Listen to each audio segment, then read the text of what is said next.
Okay, so picking up where we left off, attempting to on example 6, our last example yesterday, right? So I think I have everything rewritten in that we had talked about.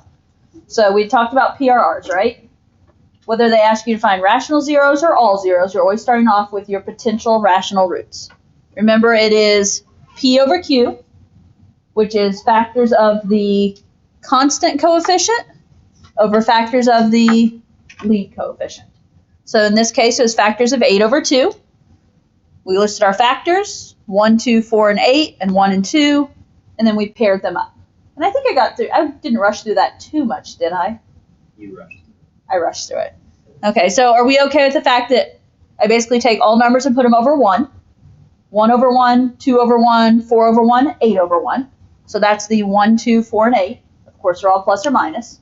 And then I'm going to take all numbers and put them over 2. So 1 over 2 is going to be the plus or minus 1/2. What do we know about 2 over 2? 2 over 2 is 1. 4 over 2 is 2.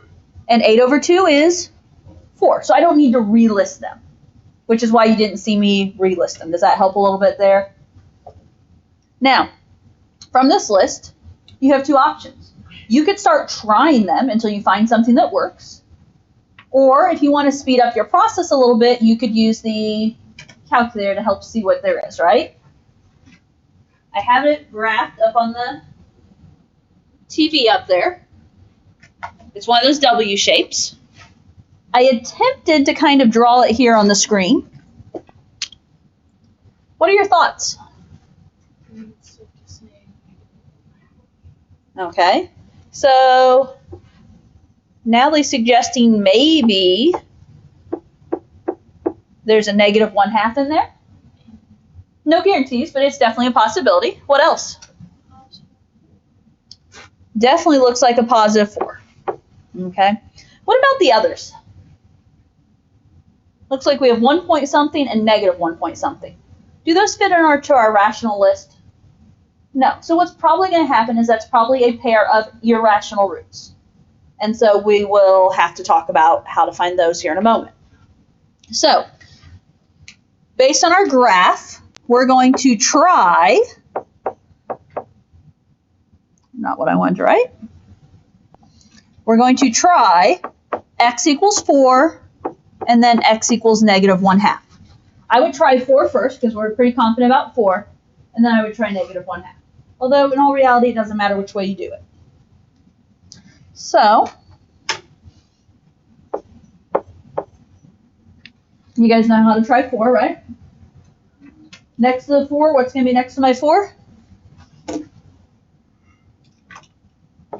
2, negative 7, negative 8, 14, and 8. Are we getting better at synthetic division at least? Did that go well last night on the homework parts that you did? Okay, so drop the 2. 4 times 2 is 8. Add negative 7 plus 8 is 1. Multiply. 4 times 1 is 4. Add negative 8 plus 4 is negative 4. Multiply. 4 times negative 4 is negative 16.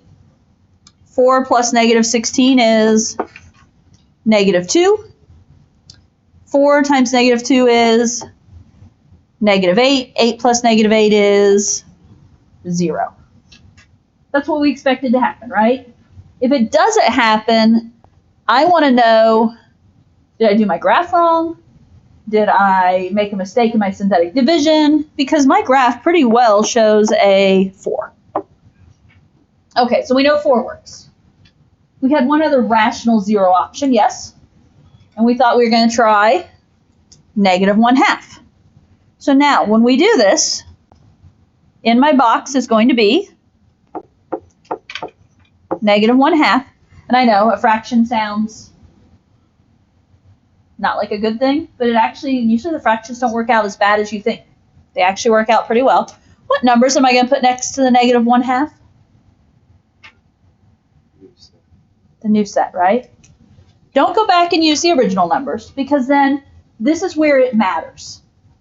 because we need to factor this down to be able to find our irrational roots. If you go back and use the original sets, I'm not going to have anything factored down to be able to find my irrational roots. So you need to use the new numbers here, which are 2, 1, -4, and -2.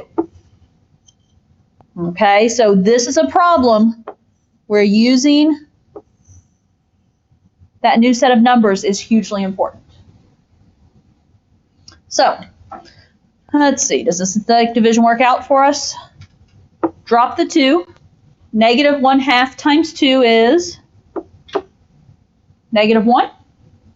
1 plus -1 is 0. -1/2 times 0 is 0. -4 plus 0 is -4. -1/2 times -4, +2. -2 plus 2, 0. Which again, that's what we wanted to happen, isn't it? We wanted a remainder of 0 there. So that's good news. Okay? Now, at this point, we have this set of numbers here, don't we? Okay? We have no other rational roots to try. We have reason to believe these other set are irrational. So I need to know, now that I have factored out the 4 and the -1/2, what does 2, 0, -4 represent? Like if we put it back, the variables back in. 2x to what power?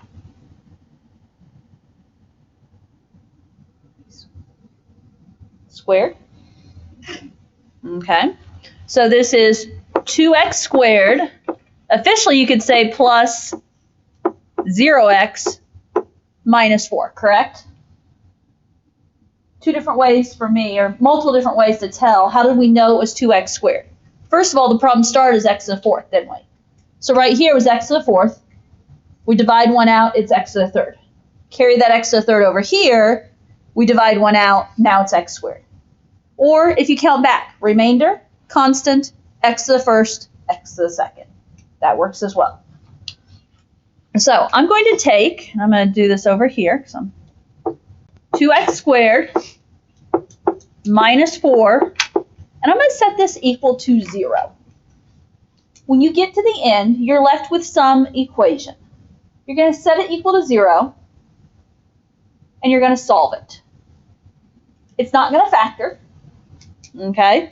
If it factored, like normally nicely, then those are rational, and we don't think we have any more rational according to our PRRs. So we're going to set this equal to 0 and solve. So do your solving for me. If it's 2x squared minus 4, we're going to add 4. 2x squared is 4, and then you guys are probably going to divide by 2, and x squared is 2. How do you solve an equation that's x squared equals a number? Square root both sides. And when we take the square root of x squared, we get x. What's the square root of 2? Ooh, I like it. Not just square root of 2, but plus or minus the square root of 2. Do you guys know the square root of 2 off the top of your head? 1.414. That's what I know off the top of my head. So if you go back to the graph, do those make sense? If you look at my actual graphed version there, does it look like that could be a positive 1.4 and a negative 1.4? And I would like to say yes. Don't look at what I drew on the board, because that was just, that was just crazy. And you could even check right here. You could even do a trace and then type in like square root of 2, and you'll find that it is a 0. Okay. You could do you could type in also negative square root of 2. And it is agreeing that they are zeros. Oops, I guess you guys can't see the bottom of there. Okay. So it's not that you can use the calculator to confirm yourself, but we have to practice this process here. So now the question was, Find all real zeros. Well, what are these right here? These are my irrational zeros, right? So those are my irrational zeros. The ones that we tried over here, 4 and -1/2 are going to be my rational zeros, yes? If it said list all, what am I listing as my final answer? X equals 4, -1/2, and plus or minus square root of 2.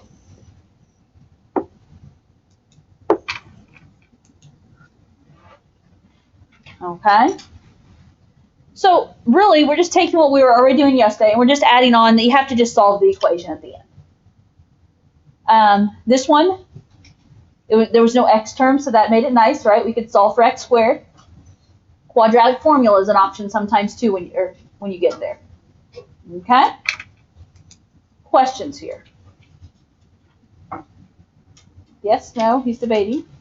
It's not really a question, but I was curious with like if you went and graphed the things after you like factored out this zero thing, and when you do that, you get a completely different graph, but they all have the same zeros except for the one that you factored out. I'm gonna have to look at what you're talking about because I'm curious now. Okay, the homework. I'm gonna write it down right here in case you didn't already write it down. This is on page what? 205. We've had 7 through 10, 25, 26, 33 to 35. You've probably attempted all of those, haven't you? You should have been able to. And then to add on, there's 50, 53, and 54. And I know some of you started some of those, and so now it's just a matter of going back in and finishing. Okay?